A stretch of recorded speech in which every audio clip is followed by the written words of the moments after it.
हाँ गेट लगा दे बराबर से। हाँ कल की क्लास में हम लोगों ने रिवीजन किया सारी टाइप्स ऑफ कंपनी का। कल की क्लास में हमने रिवीजन किया कौन सी कंपनीज पे कंपनीज एक्ट एप्लीकेबल होता है और features of listing of corporate मोटी चार बातें कल हमने करी। आज हम लोगों को रिवीजन का सिलसिला आगे बढ़ाना है प्रमोटर से। कौन होता है प्रमोटर? सामने देखो, प्रमोटर बेसिक भाषा में बोले तो वो होता है जिसने कंपनी को फॉर्म किया, the person who conceived the idea of forming a company। But law की भाषा में बोले तो प्रमोटर कौन है? A person whose name is written as promoter in annual return and financial statement। भैया जिन ऑफिशियल रिकॉर्ड में जिसका नाम प्रोस्पेक्टस में एनुअल रिटर्न में प्रमोटर लिखा गया है। तो देखो आज अगर मान लो मैं बोल रहा हूँ कि क्रिश इधर आ, ठीक है, नहीं पता तो जब मैं क्रिश बोलूंगा तो इस क्लास में एक ही क्रिश है तो क्रिश ही सुनेगा। तो क्रिश है, इसके लिए मुझे कुछ ज्यादा प्रूफ नहीं देने पड़ेंगे, इसका नाम ही काफी है। तो प्रमोटर है, इसके लिए मुझे सिर्फ एनुअल रिटर्न में लिखना ही वो प्रमोटर है। तो पहला जो पॉइंट है ना वो सबसे बेसिक है, जिसका नाम प्रमोटर है। अब मैं बार-बार बोल रहा हूँ ये प्रमोटर है तो है। तुम आज मैं कह रहा हूँ कि इस कोचिंग में 3 पार्टनर है तो 3 पार्टनर है, आपको बार-बार प्रूफ नहीं करना पड़ेगा कि हम 3 पार्टनर हैं कि नहीं, बोल दिया ना है तो है, खत्म, ठीक है। अब ये सेकंड वाला कौन है? A person who has control over the affairs of company, जो कंपनी के अफेयर्स को कंट्रोल करता है, कंपनी के अफेयर्स को कंट्रोल करता है। तो भैया वो प्रमोटर नहीं भी है ना, लेकिन दिख रहा है कि यार ये तो सारी चीजें यही देखता है, सारा मैनेजमेंट यही देखता है, तो फिर ये भी प्रमोटर है। और तीसरा, जिसकी एडवाइस पे और डायरेक्शन पे बोर्ड ऑफ डायरेक्टर काम करते हैं, ठीक है। दूसरे और तीसरे में फर्क है। दूसरे में बात हो रही है कंपनी के मैनेजमेंट, क्या मैं कंपनी का मैनेजमेंट देख रहा हूँ, कौन आएगा कौन जाएगा, पॉलिसी कैसे बनेगी, ये मैं देख रहा हूँ, तो मैं प्रमोटर हूँ। तीसरे में मैनेजमेंट की बात नहीं होती, तीसरे में जो मैनेजमेंट देखेगा वो डायरेक्टर है, लेकिन डायरेक्टर को अपॉइंट मैं कर रहा हूँ। तो मतलब मैं इसमें तो किंग हूँ और इसमें किंग मेकर हूँ। इसमें कौन हूँ मैं? किंग मेकर, क्योंकि मेरी एडवाइस पे कौन काम करेंगे, मेरे डायरेक्शन पे कौन काम करेंगे, मेरे इंस्ट्रक्शन पे कौन काम करेंगे, तो 3 निशानियां डायरेक्टर की। A person who is named as director, a person who is named as director in annual return वगैरह वगैरह, a person who controls the affairs of company, and person whose direction board of directors are accustomed to act, जिसके direction पे board of director काम करेंगे। Next, अब company का formation section 3, हालांकि मैंने आपको कहा था 3 से 9 तक लाइन से है, लेकिन अब जैसे दे रहे थे वैसे ही पढ़ेंगे। अपन को तो याद है 3 से 9 तक। सामने देखो 3 सेक्शन 3 फॉर्मेशन। कंपनी का फॉर्मेशन करने के लिए कौन लोग चाहिए? पहले तो याद रखना, मैंने पहले भी बोला था, कंपनी का फॉर्मेशन जो मेंबर करते हैं उन्हें सब्सक्राइबर टू मेमोरेंडम बोलते हैं। क्या बोलते हैं? Subscriber to memorandum. जब भी मैं बोलूं हु इज सब्सक्राइबर, तो आप बोलोगे सब्सक्राइबर माने वो लोग जिन्होंने कंपनी स्टार्ट करी है। तो सब्सक्राइबर मींस कंपनी स्टार्ट करने वाले लोग। और ओपीसी में 1, प्राइवेट कंपनी में 2 और पब्लिक कंपनी में 7। तो ओपीसी में 1, प्राइवेट कंपनी में 2 और पब्लिक कंपनी में 7। ये लोग होते हैं सब्सक्राइबर टू मेमोरेंडम। कौन होते हैं? Subscriber to memorandum. ये वो लोग हैं जिन्होंने कंपनी को इनिशियली फॉर्म किया है, वो लोग हैं जिन्होंने कंपनी को इनिशियली फॉर्म किया है, इनिशियली फॉर्म किया। चलो आगे जाओ। अब फॉर्मेशन यही है, 7 लोग पब्लिक में, प्राइवेट में 2 और ओबीसी में 1। अब फॉर्म कैसे होती है कंपनी, ये पूरा स्टेप, ये बहुत इंपॉर्टेंट स्टेप है। टाइप्स ऑफ कंपनी के बाद सेकंड मोस्ट इंपॉर्टेंट चीज है, लेकिन इसका क्या है कि इसमें से क्वेश्चन इंटर में ज्यादा पूछते हैं। टॉपिक ये इंटर का है, यहाँ भी दे रखा है, लेकिन इंटर में ज्यादा पूछते हैं, तो बराबर से सुनना। पहला स्टेप, फाइलिंग ऑफ डॉक्यूमेंट। जब भी आपको कंपनी फॉर्म करनी है तो पहले आपको डॉक्यूमेंट फाइल करने पड़ेंगे। अब यहाँ देखो 1, 2, 3, 4, 5, 6 और 7 डॉक्यूमेंट है। 7 याद करवाए थे आपको, फिर याद कर लेते हैं। सामने देखो, नंबर 1 मेमोरेंडम और आर्टिकल। क्या फाइल करने हैं? बिना मेमोरेंडम और आर्टिकल के कंपनी फॉर्म नहीं हो सकती। नंबर 1 मेमोरेंडम और article. Number 2 number 2 declaration form, क्या declaration form by CA CS advocate who is engage in the formation of company, जो कंपनी के फॉर्मेशन में एंगेज है, आपका सीए आपका सीएस को एक डिक्लेरेशन देगा। क्या डिक्लेरेशन देगा कि कंपनीज एक्ट की सारी फॉर्मेलिटीज हमने कंप्लाई करी है, we have comply all the formalities of companies act, और हमने कोई भी प्रोविजन का कॉन्ट्रावेंशन नहीं किया है। बोलो, कोई भी प्रोविजन का कॉन्ट्रावेंशन नहीं किया है, मतलब किसी भी प्रोविजन का उल्लंघन नहीं किया है। क्या नहीं किया है? उल्लंघन। उल्लंघन से हमें कोई मतलब नहीं है, लिखना हमें कॉन्ट्रावेंशन ही है। तो ये डिक्लेरेशन कौन देगा? सीए देगा। नंबर 3 एक डिक्लेरेशन देंगे डायरेक्टर्स और सब्सक्राइबर। कौन देंगे? डायरेक्टर्स और सब्सक्राइबर। कौन है सब्सक्राइबर? जिन्होंने कंपनी को फॉर्म किया है। प्राइवेट कंपनी में 2, पब्लिक कंपनी में 7, ओबीसी में 1। मरते दम तक नहीं भूलोगे ना। सब्सक्राइबर कौन है? जिन्होंने कंपनी को फॉर्म किया है। ऐसा बोलूं तो गलत नहीं होगा। Initial members. कौन? Initial members. हाँ, नेक्स्ट ये लोग एक डिक्लेरेशन देंगे, ये लोग एक डिक्लेरेशन देंगे जिसमें लोग 3 बातें बोलेंगे। नंबर 1, हमने इस कंपनी के फॉर्मेशन में कोई भी तरह का फ्रॉड नहीं किया है, कंपनीज एक्ट को कंप्लाई किया है, और we have not found guilty of fraud और मिसकंडक्ट ड्यूरिंग लास्ट 5 इयर्स। पिछले 5 सालों में हमने कोई भी तरह का फ्रॉड या मिसकंडक्ट नहीं किया है। ये डिक्लेरेशन मैं तुम्हें पढ़ा रहा हूं फाइलिंग ऑफ डॉक्यूमेंट। क्या पढ़ा रहा हूं? Filing of document. Number 1 memorandum article file करेंगे। नंबर 2 डिक्लेरेशन फॉर्म साइन करेंगे। डिक्लेरेशन किसके द्वारा? सीए द्वारा, जिन्होंने कंपनी फॉर्म करी है। और एक डिक्लेरेशन देंगे फर्स्ट डायरेक्टर्स और फर्स्ट सब्सक्राइबर। फर्स्ट डायरेक्टर और first subscriber. Each of subscriber and first subscriber. क्या है? फर्स्ट लिखने की जरूरत नहीं है क्योंकि सब्सक्राइबर तो फर्स्ट ही है, उन्होंने तो कंपनी फॉर्म करी है। ठीक है, अब ये लोग क्या? ये लोग कोई कन्विक्टेड नहीं है, इन्होंने फॉर्मेशन और मैनेजमेंट से रिलेटेड कोई फ्रॉड नहीं किया, पहले पिछले 5 साल में कोई फ्रॉड नहीं किया, और जितने भी डॉक्यूमेंट फाइल किए हैं उसमें ट्रू इंफॉर्मेशन है, करेक्ट और फेयर इंफॉर्मेशन है, with the best of their knowledge. अब उनकी नॉलेज ही खराब है तो अलग बात है, उनके हिसाब से जो उन्होंने फाइल किया वो बिल्कुल परफेक्ट है। आपने कहा मेमोरेंडम बनाओ, मेमोरेंडम बनाया, आर्टिकल बनाओ, हमने आर्टिकल बनाया। मेमोरेंडम आपने कहा टेबल ए के हिसाब से बनाओ, टेबल ए के हिसाब से बनाया, टेबल बी के हिसाब से बी के हिसाब से बनाया। बता रहे कि तुम्हें क्या है ये टेबल, टेबल ए से लेकर टेबल ई तक मेमोरेंडम है, और टेबल एफ से लेकर एफ जी एच आई जे तक किसकी आर्टिकल। 5 टेबल बताइए, तो हमने जैसे बनाना चाहिए वैसे बनाया है। Number 3 number 4 address. जब तक रजिस्टर्ड ऑफिस नहीं खुल जाता, एड्रेस फॉर करस्पॉन्डेंस। एक बार रजिस्टर्ड ऑफिस खुल जाएगा तो सारा डॉक्यूमेंट आप रजिस्टर्ड ऑफिस में दोगे, लेकिन जब तक नहीं खुलता, address for correspondence. Number 5 particular of interest. Number 6 भी particular of interest. Particular of interest मतलब हर डायरेक्टर का नेम, एड्रेस, रेसिडेंशियल एड्रेस, और हर सब्सक्राइबर का नेम, एड्रेस, रेसिडेंशियल एड्रेस और नेशनैलिटी। इसमें पैन नंबर भी आएगा और एक डायरेक्टर का टिन नंबर भी आएगा। डायरेक्टर की जहाँ ये पॉइंट डायरेक्टर का है, ये पॉइंट सब्सक्राइबर का है, मतलब ये तरीके से इन लोगों की डिटेल्स देनी है। क्या देनी है इन लोगों की? कोई भी एक नॉर्मल सा डॉक्यूमेंट भी फाइल करते हैं सरकारी काम के लिए, तो कोई ना कोई डिटेल तो देते ही है। ये भी हम डिटेल दे रहे हैं कि हमारे सब्सक्राइबर है, ये आधार कार्ड है, पैन कार्ड है। नेम एड्रेस के लिए क्या लग जाएगा? आधार कार्ड लग जाएगा, एक पैन लग जाएगा इनकम के लिए, नेशनैलिटी के लिए पासपोर्ट वगैरह। वैसे तो नहीं मांगते, लेकिन इसमें नेशनैलिटी वगैरह, आधार कार्ड, पैन कार्ड सब में आई जाती है इंडिया में। तो इस तरह के प्रूफ ऑफ डॉक्यूमेंट्स देते हैं, proof of arrest, documents of proof देते हैं कि भैया आपका नाम, आपका पता ये है। और लास्ट चीज मैंने बताई पर्टिकुलर ऑफ इंटरेस्ट। आपके जो फर्स्ट डायरेक्टर है, इसको भी बोल्ड करना, ये तो सब बोल्ड ही है।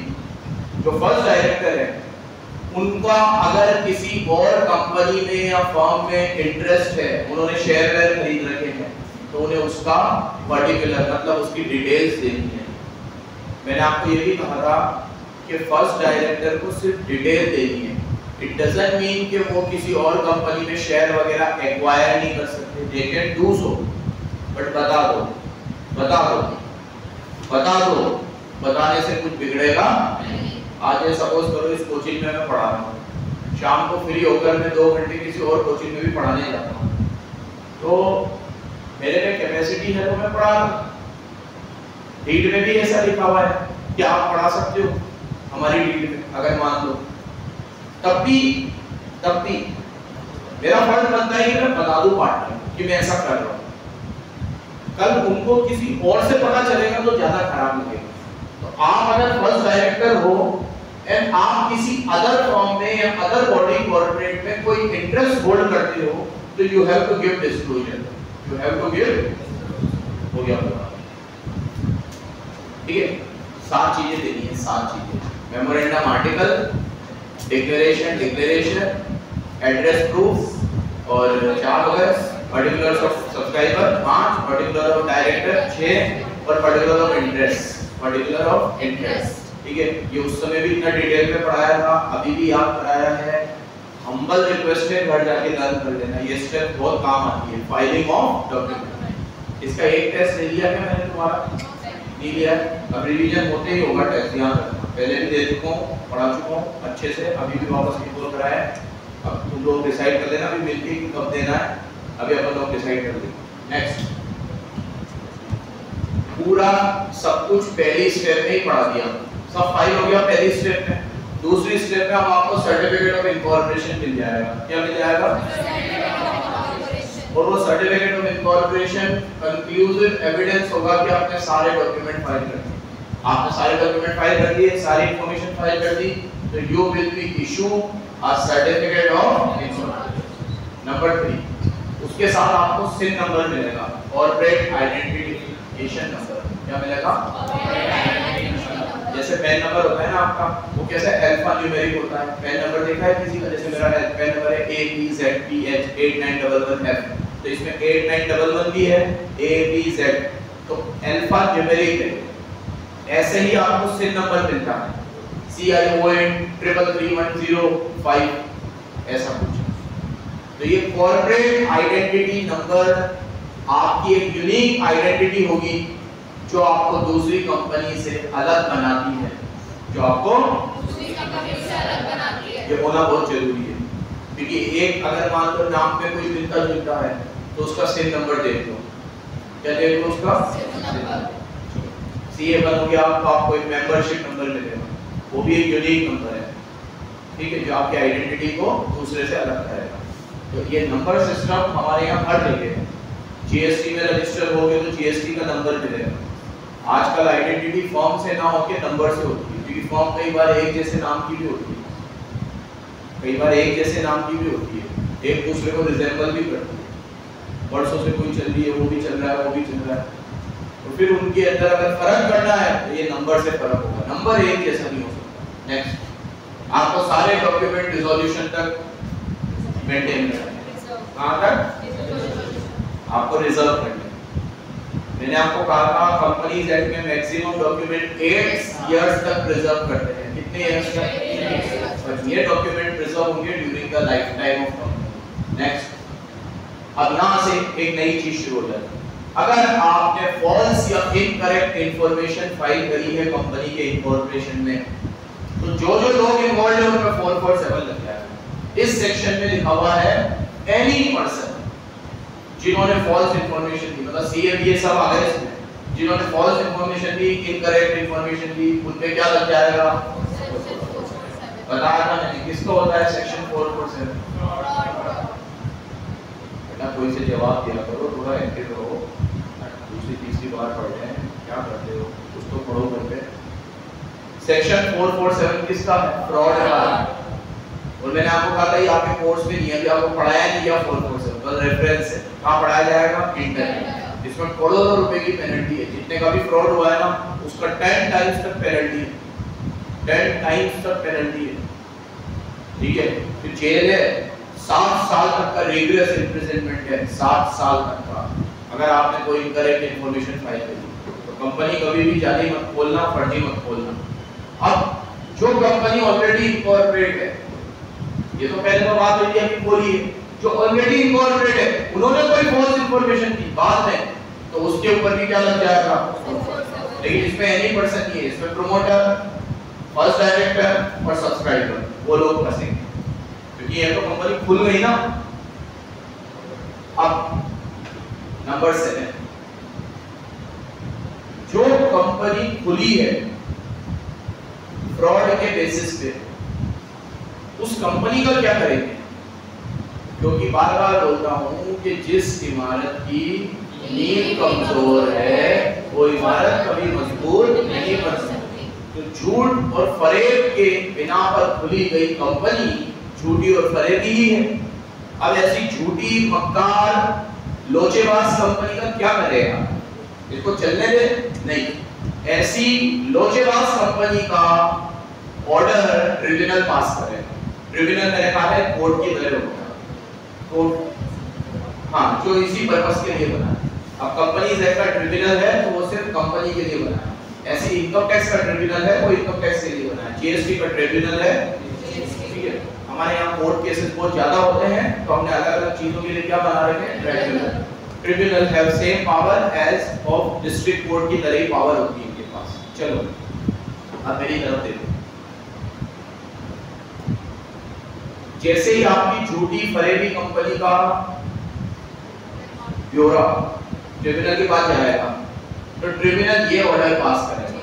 नंबर 1, या तो वो बोलेगा कि आप अपने मेमोरेंडम आर्टिकल में चेंज करो, अपने मेमोरेंडम आर्टिकल में रेलेवेंट चेंजेस करो। ये ऑर्डर कब पास करेगा? जब उसे लगेगा कि आपने कुछ इंफॉर्मेशन फॉल्स फाइल करी है जिन्हें सही किया जा सकता है, मेमोरेंडम और आर्टिकल को ऑल्टर करके। इतना कोई बड़ा फरेब आपने नहीं किया, गलती है इंसान से ही होती है। नंबर 2, या फिर बोलेगा कि ये गलती मेंबर ने करी है तो मेंबर की लायबिलिटी अनलिमिटेड कर दो ताकि जो भी क्रेडिटर का कर्जा है वो मेंबर चुकाए, क्योंकि गलती मेंबर की, कंपनी को चालू हो। नंबर 3, कंपनी का नाम रजिस्टर में से रिमूव कर दो। और नंबर 4, कंपनी को वाइंडिंग अप का ऑर्डर दे। 3 और 4 में फर्क बताया।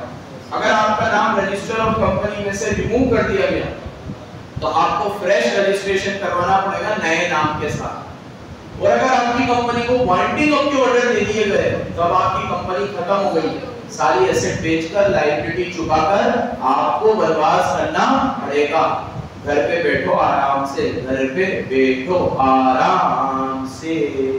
आपकी कंपनी अब अस्तित्व में ही नहीं है, it will not exist anymore. 5th है, tribunal will pass order as it may deems fit. जैसा उसे सही लगेगा वो ऑर्डर पास करेगी। तो मेरी तरफ देखो, 5 ऑर्डर ट्रिब्यूनल पास करेगी। नंबर 1, मेमोरेंडम आर्टिकल में चेंजेस करवा देगी, वो छोड़ देगी। नंबर 2, मेंबर्स की लायबिलिटी अनलिमिटेड कर देगी। नंबर 3, रजिस्टर ऑफ मेंबर से आपका नाम रिमूव कर देगी, रजिस्टर ऑफ कंपनी से आपका नाम रिमूव कर देगी। नंबर 4, वाइंडिंग अप का ऑर्डर दे देगी। Number 5, as it may deems fit, जैसा उसे सही लगेगा, क्योंकि ट्रिब्यूनल की है। लेकिन जो भी ऑर्डर देगा आपको एक अपॉर्चुनिटी ऑफ बीइंग हर्ड देगा। क्या देगा? अपॉर्चुनिटी ऑफ बीइंग हर्ड मतलब सुनवाई का अंतिम मौका, सुनवाई का अंतिम मौका। ठीक है, बार-बार बोलता हूं कि फांसी पे भी चढ़ाते हैं तो उससे पूछते हैं कि आपकी अंतिम इच्छा क्या है। तो यहाँ पे भी आपसे पूछा जाएगा कि आप पे जो आरोप लगे हैं वो सही है, आपको कुछ कहना है, फिर उनसे सुनवाई के बाद ऑर्डर पास किया जाएगा। ये हमारे लॉ एंड ऑर्डर की एक खासियत है कि हम अपॉर्चुनिटी तो एक बार जरूर देते हैं, सुनने का अंतिम मौका। नेक्स्ट, अब कंपनी को फॉर्म करने का एक स्पेशल फॉर्मेट है, इसमें स्पाइक करके simplified pro forma for incorporating company MCA की साइट पे जाओ और ये सारे डॉक्यूमेंट आप लोग ऑनलाइन फाइल कर सकते हो इलेक्ट्रॉनिकली। अब आपको कंपनी का रजिस्ट्रेशन और आसान कर दिया गया है। ये सारे डॉक्यूमेंट आपको एक तरीके से एक टेम्पलेट आती है, टेम्पलेट आप वो टेम्पलेट डाउनलोड करो, उसमें डिटेल भरो और वही टेम्पलेट अपलोड कर दो, हो गया। तो अब सारी चीजें ऑनलाइन हो गई और बहुत फास्ट हो गई है। ठीक है, we are moving towards digital India.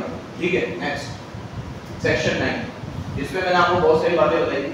मेरे तो याद रखना, सेक्शन 3 किसका पढ़ाया? फॉर्मेशन। 4 अभी नहीं पढ़ाया, मेमोरेंडम। 5 अभी नहीं पढ़ाया, आर्टिकल। 6 अभी नहीं पढ़ाया मतलब रिवाइज नहीं कराया, पहले तो सब कुछ पढ़ चुके हैं। 7 मैंने आपको पढ़ा दिया, इंकॉर्पोरेशन भी पढ़ा दिया, और सेक्शन 8 कंपनी वो भी पढ़ा दिया। अब 9 पढ़ लेंगे। ठीक है, 9 तो बीच में सिर्फ रिवीजन बाकी रहेगा 4, 5 और 6 का। 7 हमने पढ़ लिया, 7 किसका है? इंकॉर्पोरेशन। 8 हमने पढ़ लिया, सेक्शन 8 कंपनी। कल सेक्शन 8 कंपनी 2 चीजें, अपने मेंबर को डिविडेंड नहीं दे सकती, अपने ऑब्जेक्ट के अलावा कहीं और पैसा नहीं लगा सकती। ठीक है, अगर ऑब्जेक्ट के अलावा कहीं और पैसा लगाया, डिविडेंड दे दिया या चेक टर्म के लाइसेंस मिला तो पूरे नहीं किए तो वाइंडिंग अप हो जाएगा, वाइंडिंग अप हो जाएगा। सेंट्रल गवर्नमेंट ऑर्डर पास करेगा, उससे सेक्शन 8 का उपाधि ले लेगा, उसको अपने नाम के आगे प्राइवेट या पब्लिक लगाना पड़ेगा, वाइंडिंग ऑफ ऑर्डर दे देगा, किसी और कंपनी के साथ अमानमेंट हो जाएगी, हैविंग सिमिलर ऑब्जेक्ट, गुलनामा। अब सेक्शन 9 मेरी तरफ देखो, एक बार कंपनी रजिस्टर होती है, एक बार होती है तो जितने भी सब्सक्राइबर्स थे वो क्यूमुलेटिवली अब कंपनी कहलाएंगे। तो इफेक्ट ऑफ रजिस्ट्रेशन में आप ये लिखोगे कि once a company is form it will wear legal clothes, वो लीगल कपड़े पहन लेगी। Now its identity will be different from its member, उसकी आइडेंटिटी अपने मेंबर से क्या होगी। तो जितने भी सब्सक्राइबर थे, जो भी मेंबर थे, वो लोग अब क्या बन जाएंगे, कंपनी बन जाएंगे, members become company. It shall be body government, क्या बन जाएगी वो बॉडी, वो की क्या होगी, परपेचुअल ससेशन, क्या होगी, वो कोई भी प्रॉपर्टी को होल्ड कर सकते हैं, एक्वायर कर सकते हैं, डिस्पोज कर सकते हैं, जो मर्जी आए वो कर सकते हैं, ठीक है।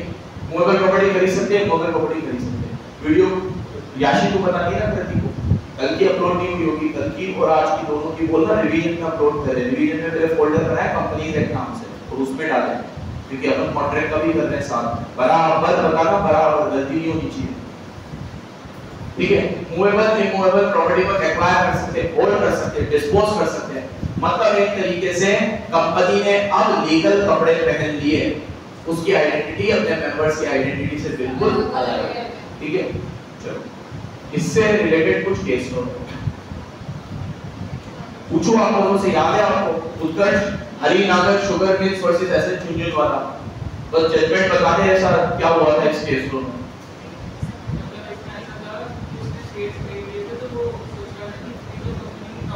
हाँ वेरी गुड, वेरी गुड। ऐसा नहीं है, आप कंपनी में शेयर्स खरीदते हो तो आप भले 100% शेयर भी खरीद लो तो भी आप कंपनी के शेयर्स के मालिक हो, कंपनी की प्रॉपर्टी के मालिक। आप ऐसे नहीं कर सकते कि अगर मेरे पास कंपनी के 90% शेयर हो तो कंपनी की 90% प्रॉपर्टी भी मेरी है और आप क्या करो 90% प्रॉपर्टी बेच दो। ऐसा कब होगा, जब कंपनी वाइंडिंग अप में जाएगी। वो वाइंडिंग अप में जाने के बाद भी पहले क्रेडिटर को पैसा मिलेगा, फिर आपको मिलेगा। तो आप ये सोचो कि कंपनी जब तक चालू है तब तक आप एसेट को बेच-तोड़ लेके चले जाओ, दिस इज नॉट डन, ऐसा नहीं हो सकता। तो हरिनागर शुगर मिल्स भी यही हुआ था, क्या आप इंटरेस्ट खरीदते हो तो प्रॉपर्टी में इंटरेस्ट नहीं खरीदते हो, सिर्फ शेयर्स में इंटरेस्ट खरीदते हो। फिर एक केस तो बताया था मैंने, state trading corporation versus commercial tax officer, बता करीना वाटिया क्या बोलते हैं स्टेट ट्रेडिंग कंपनी में। सर इसमें मतलब ये जजमेंट आई थी कि जो कंपनी है वो सेपरेट लीगल एंटिटी उसके मेंबर्स हैं और इसमें कुछ खास बात बताई थी। Separate legal entity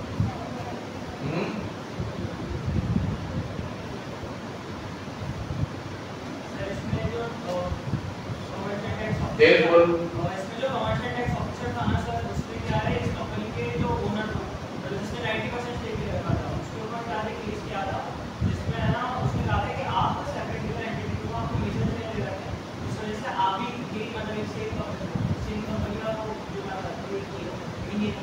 very good, ठीक है।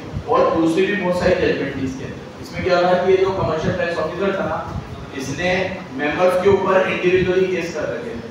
तो बोला था कंपनी एक बार फॉर्म हो जाए उसके बाद उसकी लीगल आइडेंटिटी होगी जो मेंबर से बिल्कुल अलग होगी। तो जो भी केस होंगे अब कंपनी पे होंगे, मेंबर्स पे नहीं होंगे। मेंबर्स की आइडेंटिटी कंपनी की आइडेंटिटी से बिल्कुल अलग होगी। सेम ऐसे ही स्पेंसर्स वर्सेस सीडब्ल्यूडी मद्रास, इसके अंदर यही था कि एक कंपनी अगर दूसरी कंपनी के 100% शेयर भी खरीद ले तो भी वो उसकी होली ओन सब्सिडियरी है, उसका आइडेंटिटी मेंबर से अलग ही होगा। मतलब अगर मैं 100% एक्वायर कर लूं पूर्विका लिमिटेड को तो भी पूर्विका लिमिटेड की आइडेंटिटी खत्म नहीं होगी, उसकी आइडेंटिटी अभी भी है, भले उसके 100% शेयर मेरे पास है, डिसीजन मेकिंग मेरी हो गई है, लेकिन उसकी एसेट है, मेरी एसेट है। उसका इनकम टैक्स वो जमा कराएगी, मेरा इनकम टैक्स मैं जमा कराऊंगा, उसके एम्प्लॉय को सैलरी वो देगी, मेरे एम्प्लॉय को सैलरी मैं दूंगा। So even though a company acquire 100% shares in other company, उसकी आइडेंटिटी तो एग्जिस्ट करती है। और आपकी कंपनी में कोई प्रेसिडेंट या गवर्नमेंट शेयर खरीदे, इससे भी कोई फर्क नहीं पड़ता। कंपनी की आइडेंटिटी अलग है और सेंट्रल गवर्नमेंट की आइडेंटिटी, सेंट्रल गवर्नमेंट और प्रेसिडेंट शेयर खरीदते हैं तो बस कुछ प्रोटोकॉल फॉलो करने होते हैं कि जब प्रेसिडेंट शेयर खरीदता है तो प्रेसिडेंट वोटिंग वगैरह में नहीं आता है वो अपना प्रॉक्सी भेज देता है, क्योंकि उसके लिए आना 17-18 गाड़ियों का काफिला और प्रेसिडेंट का प्रोटोकॉल तो प्राइम मिनिस्टर से भी तगड़ा होता है, प्रेसिडेंट हर जगह नहीं आते हैं। तो प्रेसिडेंट अगर शेयर होल्ड करते हैं तो इसके लिए कंपनीज एक्ट में कुछ खास प्रावधान बनाए गए हैं जो आपको इंटर में पढ़ा होगा, बट उससे भी कंपनी की आइडेंटिटी में कोई फर्क नहीं पड़ता। प्रेसिडेंट ने शेयर होल्ड कर रखे हैं, अब तो ये कंपनी सेंट्रल गवर्नमेंट के साथ चलेगी, नो। प्रेसिडेंट ने होल्ड करे अच्छी बात है, लेकिन उससे भी कंपनी की आइडेंटिटी तो अलग ही रहेगी। Company is a separate legal entity, बोलो company is a separate legal entity, have perpetual succession, and its identity is different from its members. ये हमेशा याद रखना, भूलना मत। Until and unless कि हमने corporate bill को lift किया, until and unless हमने corporate bill को lift किया, उस केस में हम कंपनी और मेंबर को एक मानेंगे। गंगाधर ही शक्तिमान है, कब? जब हम corporate bill को lift करते हैं। शक्तिमान थोड़ी देखा होगा, अलग जनरेशन है। दिखाएंगे तुम्हें तो शक्तिमान भी नाम तो सुना होगा, लेकिन इंडिया का सुपर हीरो है शक्तिमान। कौन है? नेक्स्ट ये जल्दी से पढ़ लेते हैं, चिल्लू टॉपिक इसको तो पढ़ाने की भी जरूरत नहीं है। हाँ ऐसे नहीं तो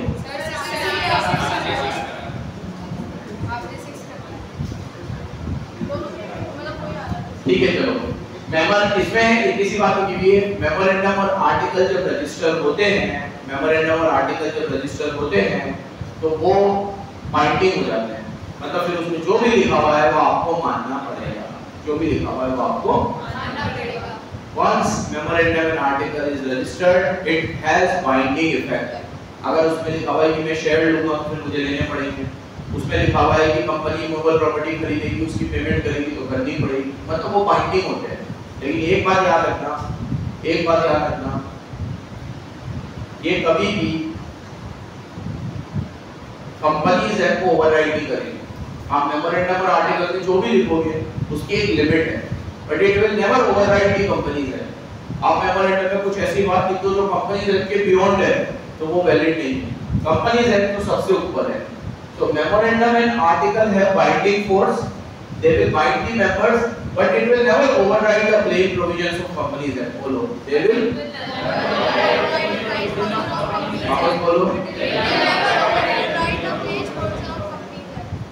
बबड़ा नहीं ना तुम? They will never override the plain provisions of Companies Act. Companies Act के provisions को कभी भी override। चलो छोटी-छोटी चीजें हैं। टाइप्स ऑफ कंपनी, अरे टाइप्स ऑफ कैपिटल ये 12 में भी पढ़ी थी, अभी भी पढ़ी है, जल्दी सुन लो इसको। पहली होती है नॉमिनल कैपिटल, ऑथराइज्ड कैपिटल। एक कंपनी अपने लाइफ टाइम में जितने शेयर इशू कर सकती है वो ऑथराइज्ड कैपिटल है। Authorised capital is the maximum capital which a company can issue during its lifetime। इसको बढ़ाया भी जा सकता है, ऐसा नहीं है कि ये पत्थर की लकीर है, इसको कभी बढ़ाया प्रेस्क्राइब फीस पे करने के बाद। जैसे आज मेरी ऑथराइज्ड कैपिटल है 500 करोड़, तो मैं कितने शेयर इशू कर सकता हूँ? 500 करोड़। जरूरी नहीं 500 करोड़, कर सकता हूँ। अब आज मेरा स्कोप वाइडर हो गया, मेरे शेयर होल्डर्स बढ़ गए, मेरी कंपनी में गुडविल अच्छी हो गई, तो मैं चाहूँ तो 500 करोड़ से बढ़ा के इसको 1000 करोड़ भी कर सकता हूँ। It's up to me. तो authorized capital can be increase. इसके दो नाम और है, इसको रजिस्टर कैपिटल भी कहते हैं, नॉमिनल कैपिटल भी कहते हैं। ऑब्जेक्टिव में याद रखना, अरे तुम्हें बात ही नहीं। Next issued capital. Authorised capital में से जो शेयर पब्लिक को इशू कर सकते हैं वो इशूड कैपिटल। तो that part of authorised capital which has been issued in public is called issued capital. And that part of issued capital which has been subscribed by public is called subscribed capital. And that part of subscribed capital which has been called up by company is called called up capital. And that part of called up capital which has been paid by members It's called paid up capital. और paid up capital formula is equal to called up capital minus calls in arrears. Accounts में भी तुमने sir ने पढ़ाया होगा कि called up capital में से calls in arrears माइनस करते हैं तो क्या आता है? paid up capital. क्या आता है? समझ गए? तो paid up capital अच्छा पढ़ाते हैं अकाउंट वाले सर अच्छा पढ़ाते हैं। नेचर ऑफ शेयर्स देखो भाई शेयर्स की भी डेफिनेशन सुन लो इन लोगों को बहुत मतलब कंपनी देखने से क्या एक क्वेश्चन आता है कभी कभी 2 आ जाता है 100 नंबर का हो गया तो 2 आ जाएंगे उन 2 क्वेश्चनों में तुमसे पूछे व्हाट इज शेयर कैपिटल तो पूछ सकते हैं 10 ही बच्चे हुए तो बट चांसेस ना के बराबर है। कंपनीज एक्ट और कॉन्ट्रैक्ट एक्ट एक ऐसी चीज है जिस पे लोग पूरी कोशिश करते हैं कि उधेड़े बच्चों को बढ़िया केस स्टडी दे थोड़े दिमाग को घुमाएं ठीक है। और फिर मैं बोल रहा हूँ केस स्टडी वाले क्वेश्चन से कभी भी घबराना मत। केस स्टडी वाले क्वेश्चन में तुम्हारा फायदा होता है उसमें तुम्हें प्रोविजन ऑलरेडी बता दिया जाता है तुम्हें सिर्फ पहचानने के नंबर मिलते हैं। आज अगर मान लो मैं तुम्हें एजेंसी का कोई क्वेश्चन दे रहा हूँ तो एक मैं पूछ रहा हूँ डायरेक्ट एजेंसी एक मैं तुम्हें पूछ रहा हूँ कि मैंने तुम्हें ये बोला फिर मैंने ये बोला कि भैया ये चीज को प्रिंसिपल बताएगा तभी हाँ पढ़ना तो ये रेटिफिकेशन की बात होगी तुम्हें सेफ नहीं समझ में आना। मैं तुम्हें कह रहा हूँ एक बुढ़ी अम्मा थी वो अपनी बिल लेके चली गई और बोला अपने मामा का ध्यान रखना फलाना ढिमकना तो चिन्नैया वर्सेस उस तरीके से क्वेश्चन देंगे वो तुम्हें खुद ही पहचान में आ जाएगा कि हम क्या कर रहे हैं। घबराना मत ठीक है। बच्चे क्या है तो बड़ा ही आएगा भाई पेपर क्योंकि 100 नंबर का पूरा पेपर सब्जेक्टिव है ऑब्जेक्टिव नहीं है तो बड़ा ही आएगा पेपर। और ऐसा होता है कि अकाउंट्स में क्या होता है जैसे 16 तुम्हें पता है ना पैटर्न में क्या है 20 नंबर के 6 आएंगे तुम्हें 5 करने हैं 20 नंबर के 6 क्वेश्चन आएंगे तुम्हें कितने करने हैं 20 into 5 कितने हो गए 30।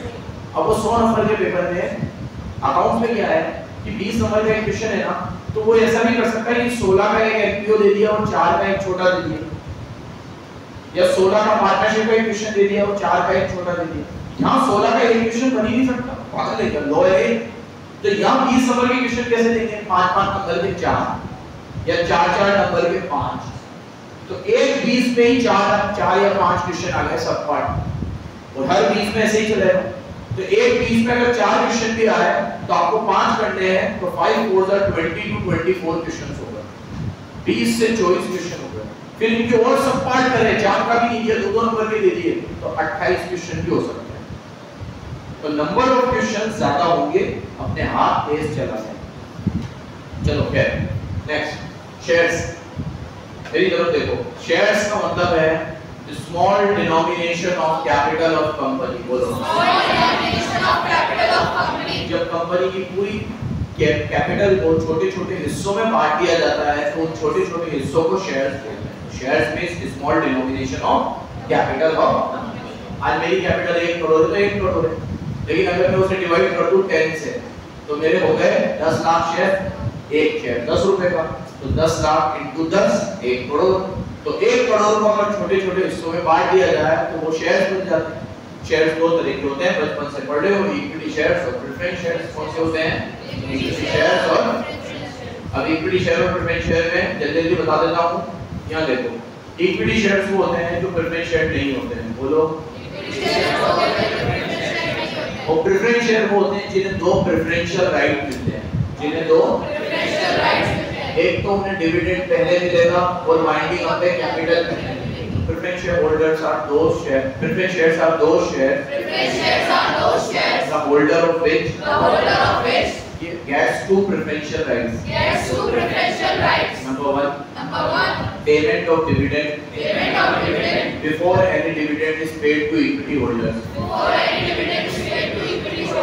and payment of capital in the event of winding up before any capital is paid to equity holders.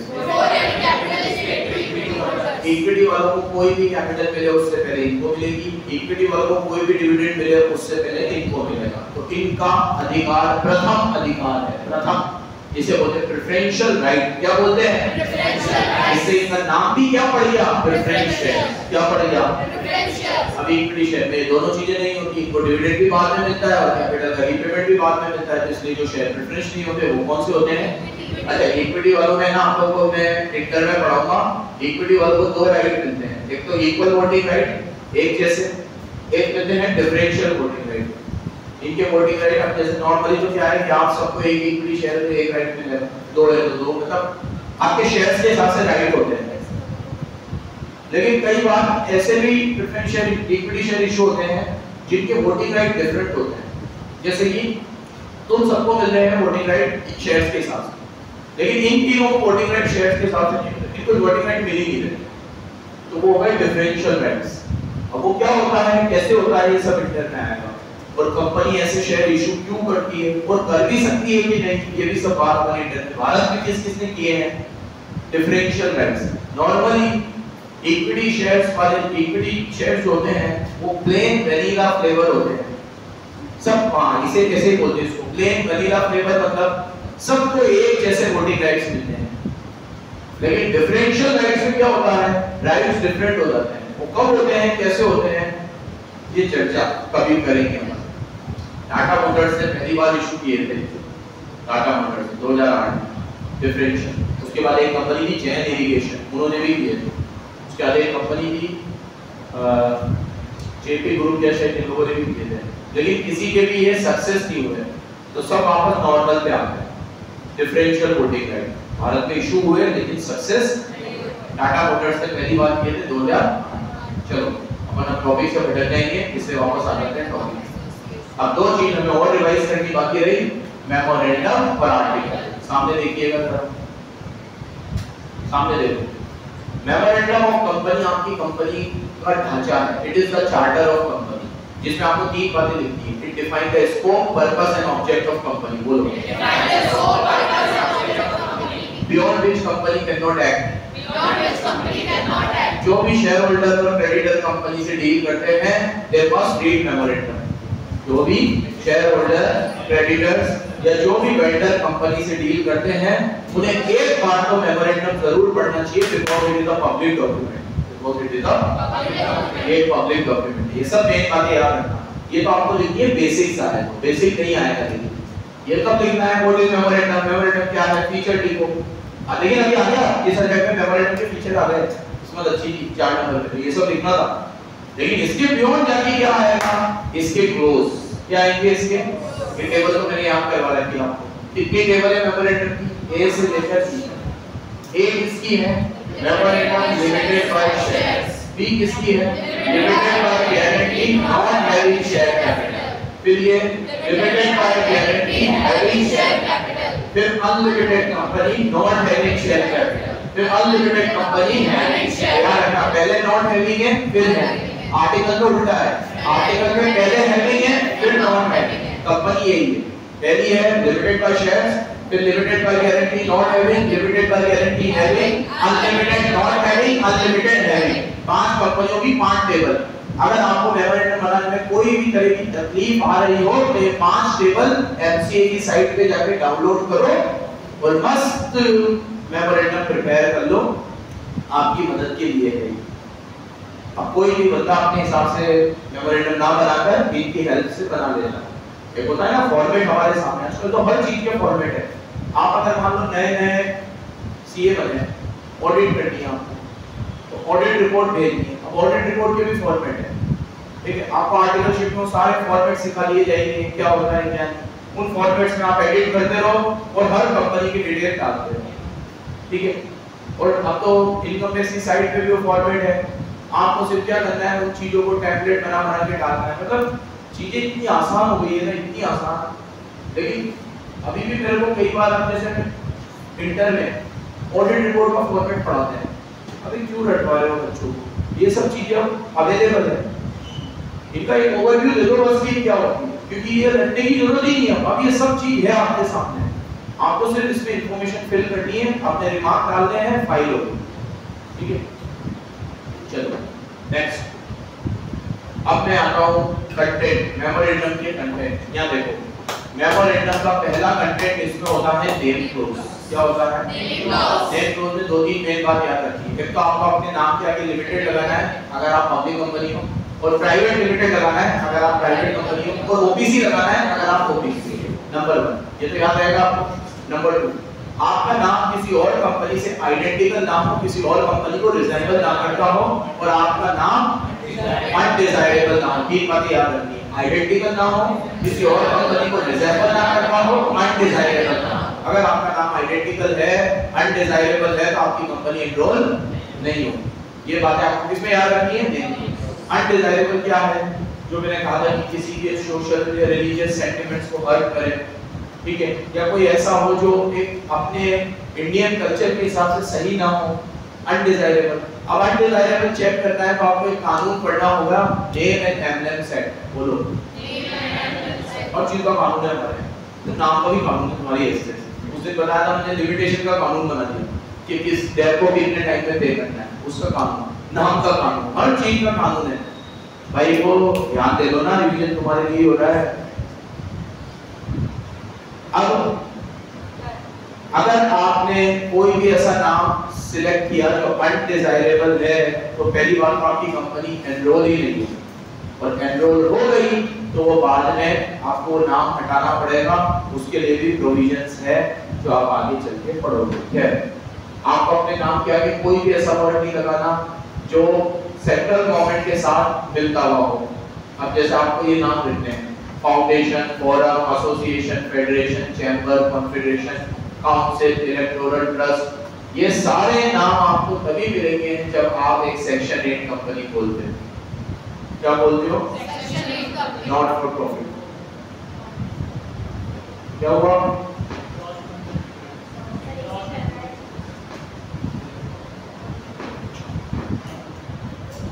Next ये हो गया लिमिटेड और वाला। अब आते हैं सेकंड क्लोज में, रजिस्टर ऑफिस। ये बहुत डिटेल में है लेकिन इंटर में है। रजिस्टर ऑफिस में आपको सिर्फ स्टेट का नाम लिखना है। क्या लिखना है? स्टेट का नाम। फिर और डिटेल में आप बाद में पढ़ोगे इसको। Number 3 object close. इसमें आपको वो ऑब्जेक्ट लिखना है जिसके लिए आपने कंपनी को इनकॉर्पोरेट किया है। लेकिन अगर आप अपनी एक्टिविटीज को चेंज करते हो जो आपके ऑब्जेक्ट क्लोज के साथ नहीं है, तो आपको अपना नाम चेंज करना पड़ेगा। देखो, if any company has changed activities that are not reflected in its name, it should change its name within a period of 6 months। अब जैसे आपका नाम है, ठीक है, बुरहानी कॉमर्स क्लासेस, और अब आप डाल रहे हो कपड़े की फैक्ट्री, तो कपड़े की फैक्ट्री का कोचिंग से कोई लेना देना नहीं, और आपने नाम अभी भी चला रहे हो बीसीसी लिमिटेड, तो नाम चेंज करो भाई। क्या करो? सो दैट वो रिफ्लेक्ट करे। जैसे इसका एक बेस्ट एग्जांपल देता हूं मैं तुम्हें, इंपीरियल टोबैको कंपनी, ये बनाते थे टोबैको। क्या बनाते थे? टोबैको। दारू वारू सब में थे, इंपीरियल टोबैको कंपनी। इन्होंने फिर अपना नाम चेंज किया इंडियन टोबैको कंपनी, ये तब तक भी सब में थे। फिर इन लोगों ने अपना नाम चेंज किया आईटीसी। क्यों? I.T.C फुल फॉर्म हटाई आईटीसी, क्योंकि ये लोग आ गए क्लासमेट के रजिस्टर्स में, आईटीसी के होटल्स है, ये लोग आ गए एक्सपोर्ट के बिजनेस में, आईटीसी ने बहुत फैला दिया। फिर ये तुम लोग आते हो फूड में, एफएमसीजी में आ गए, एफएमसीजी में आ गए, तुम्हारा बिंगो आता है ना, बिंगो इसका ही आईटीसी। यिप्पी खाते हो आप, मैगी को कंपैरिजन में यिप्पी इसका प्रोडक्ट है आईटीसी का।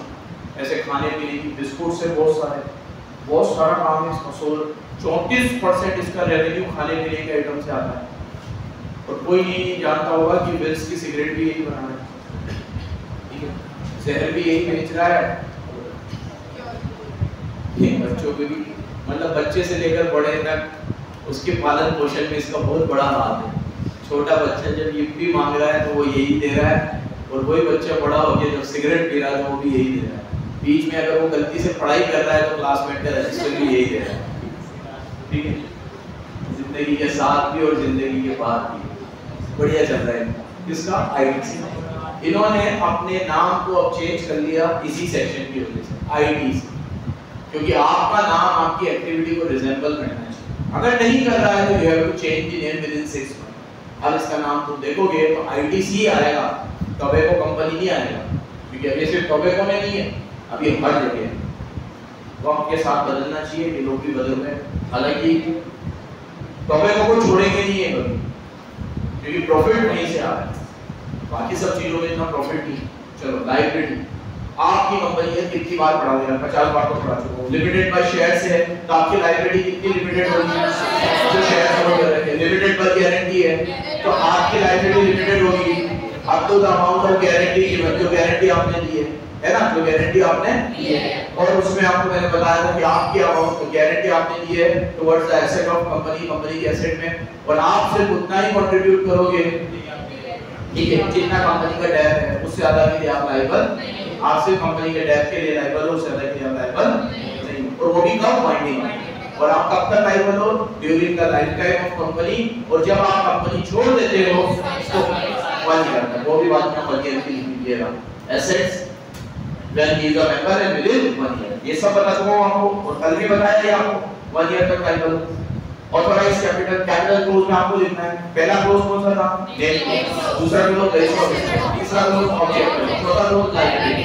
ज्यादा चर्चा करी नेम में और लायबिलिटी, बाकी दो तो छूट गए, बस वो नाम में याद रखना। एडीसी का एग्जांपल याद रखना कि अगर आप अपने एक्टिविटीज चेंज करते हो तो आपको अपना नाम भी चेंज करना पड़ेगा। अब वो टोबैको से दूसरी चीजों में आया तो उसका अपना नाम भी चेंज कर दिया, आईटीसी कर दिया, अब वो इंडियन टोबैको कंपनी नहीं, अब सिर्फ वो क्या है, आईटीसी। क्या है, ITC. As per Companies Act, अगर आप अपने ऑब्जेक्ट को चेंज करते हो तो आपको अपना नाम चेंज करना पड़ेगा विदिन 6 मंथ्स, ताकि आपका नाम आपकी एक्टिविटी को रिफ्लेक्ट ना करे। अब आईटीसी का कुछ भी फुल फॉर्म निकालो, आईटीसी तो आईटीसी, अब हम सब बनाएंगे। क्या हुआ,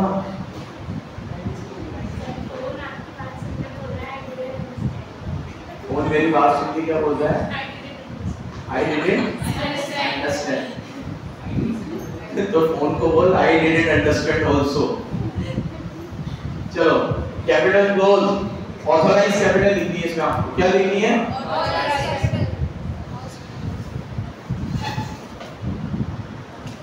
ऑथराइज्ड कैपिटल आपकी आएगी जो मैक्सिमम शेयर्स आप इशू कर सकते हो during the life time. Association में आपको लिखना है एवरी सब्सक्राइबर का, कि जो सब्सक्राइबर्स होते हैं वो कितने कितने शेयर्स उन्होंने सब्सक्राइब किए। ये हो गया आपके कितने, 6 के 7 हो गए शेयर। नेम, लायबिलिटी, अरे name, registered office, object, liability, capital, इसका ऑथराइज्ड कैपिटल लिखिए 5 और सब्सक्राइबर। एक और लिखना है नॉमिनी क्लोज ओपीसी को, जिसमें उसको नॉमिनी का नाम लिखना है। किसका नाम लिखना है, अब ये था सबसे इंपॉर्टेंट मेमोरेंडम के बाद डॉक्ट्राइन ऑफ अल्ट्रा वायरस। इसकी ब्रीफिंग कर देता हूं, जल्दी से सुनना। पहले ये रूल था कि आप मेमोरेंडम के बियॉन्ड जाके कोई भी काम नहीं कर सकते, आप मेमोरेंडम के बियॉन्ड जाके कोई भी काम नहीं कर सकते, ठीक है।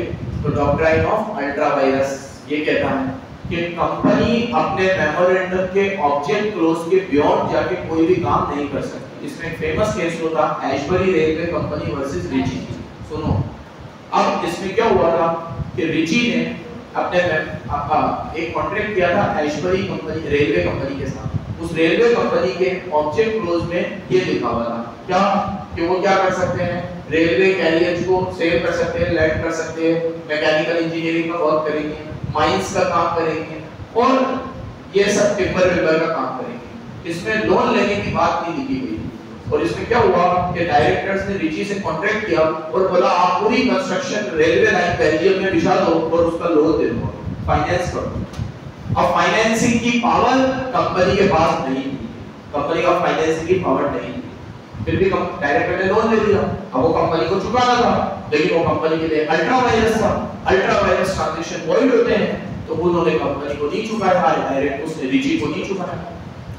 अब जितने भी शेयर होल्डर थे वो सब रिची के साथ थे, वो चिल्ला चिल्ला के कहते रहे कि रिची के साथ अन्याय हो रहा है, आप रिची को दो पैसे, ये गलत है।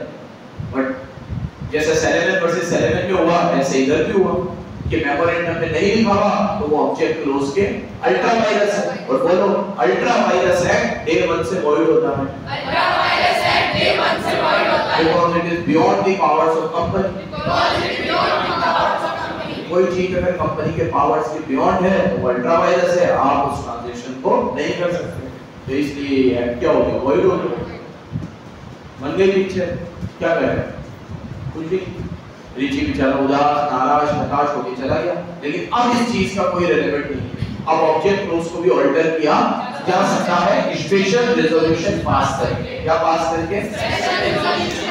जो बात इसने लास्ट में लिखी हुई है कि इसका डिसएडवांटेज ये था कि इसके मेन एडवांटेज कोई आउटवेट कर गया, ठीक है, तो ये न्यूसेंस क्रिएट कर रहा था। नाउ अब अल्ट्रा वायरस डिफीट हो गया है क्योंकि ऑब्जेक्ट क्लोज को इजीली ऑल्टर किया जा सकता है स्पेशल रेजोल्यूशन पास। ये पैराग्राफ इंपॉर्टेंट था। पहले के रूल ये थे, पहले क्या रूल थे कि अगर आप कोई भी एक्ट परफॉर्म करोगे जो लीगल है लेकिन अगर वो ऑब्जेक्ट क्लोज में नहीं है तो वो नल एंड वॉइड है। किसमें नहीं है? Object close. आपको कोई भी काम करना है तो क्या देखना है? ऑब्जेक्ट क्लोज, ठीक है। और कोई भी अल्ट्रा वायरस है तो कंपनी उसे रेटिफाई नहीं कर सकती। रेटिफाई मतलब अगर ऑब्जेक्ट क्लोज में कोई बात नहीं लिखी थी तो कंपनी भी उसे क्या नहीं कर सकती? रेटिफाई नहीं कर सकती। वो डे 1 से ही क्या है? लेकिन अगर वो अल्ट्रा वायरस है डायरेक्टर के और कंपनी के लिए इंट्रा वायरस है, मतलब कंपनी के बियॉन्ड के बाहर नहीं है, कंपनी के पावर में है, डायरेक्टर के पावर में नहीं है, तो कंपनी उसे रेटिफाई कर सकती है। रेक्टिफाई बोला कोई? रेक्टिफाई नहीं, रेटिफाई। रेटिफाई, रेटिफाई मतलब गिविंग अप्रूवल। रेटिफाई मतलब तो, और अगर कोई चीज आर्टिकल के अल्ट्रा वायरस है तो उसे भी रेटिफाई किया जा सकता है। तो भैया 4 चीजें बनी। अगर कोई चीज मेमोरेंडम के अल्ट्रा वायरस है तो वो नल एंड वॉइड है। कोई चीज नल एंड वॉइड है तो कंपनी के अल्ट्रा वायरस है मतलब, तो मेंबर भी उसे रेटिफाई नहीं कर सकते। नंबर 2। नंबर 3, कोई चीज अगर कंपनी के इंट्रा वायरस है और डायरेक्टर के अल्ट्रा वायरस है तो कंपनी उसे रेटिफाई कर सकती है। कौन रेटिफाई कर सकती है? और नंबर 4, अगर कोई चीज आर्टिकल के अल्ट्रा वायरस है तो उसे भी रेटिफाई किया, मतलब आर्टिकल के बियॉन्ड जा सकते हो लेकिन मेमोरेंडम के बियॉन्ड। लेकिन ये सब चीजें पुरानी है, खोखली है, डकोसली है, ये सब चीजें अब काम की, क्योंकि अब तो आर्टिकल को भी क्या किया जा सकता है? रेटिफाई किया जा सकता है। क्या पास करके? तो रिची अगर आज जिंदा होगा तो उसकी आत्मा को भगवान शांति देगा क्योंकि ये प्रोविजन अब चेंज हो सकता है। लेकिन हर रिची और सेरेमन जैसे लोग आंख खोलने के लिए आते हैं। किसके लिए आते हैं? इनका नाम इतिहास में हमेशा अमर हो गया। एक सेरेमन आया जो लिफ्टिंग ऑफ कॉर्पोरेट बिल लेकर आया, एक रिची आया जो अल्ट्रा वायरस ट्रांजैक्शन को इंट्रा वायरस बनाने के लिए आया। क्या आप ऑब्जेक्ट क्लोज को भी ऑल्टर कर सकते हो? मेमोरेंडम को भी ऑल्टर बाय पासिंग? उसके लिए 75% मेंबर्स की हाँ चाहिए। किसकी? 75%। तो आईटीसी जब क्लासमेट के रजिस्टर में गया तो उसने 75% कंसेंट से करा होगा। आईटीसी जब एक्सपोर्ट के बिजनेस में गया तो 75% कंसेंट होगी। आईटीसी जब यिप्पी बना रहा है और पिप्पी बना रहा है और पिप्पी चिप्पी जो भी बना रहा है वो सब में भी उसने कितनी कंसेंट दी होगी? तभी वो ऑब्जेक्ट क्लोज को चेंज कर पाया, नहीं तो वो ऑब्जेक्ट क्लोज को चेंज नहीं कर पाया। खत्म ये, ठीक है।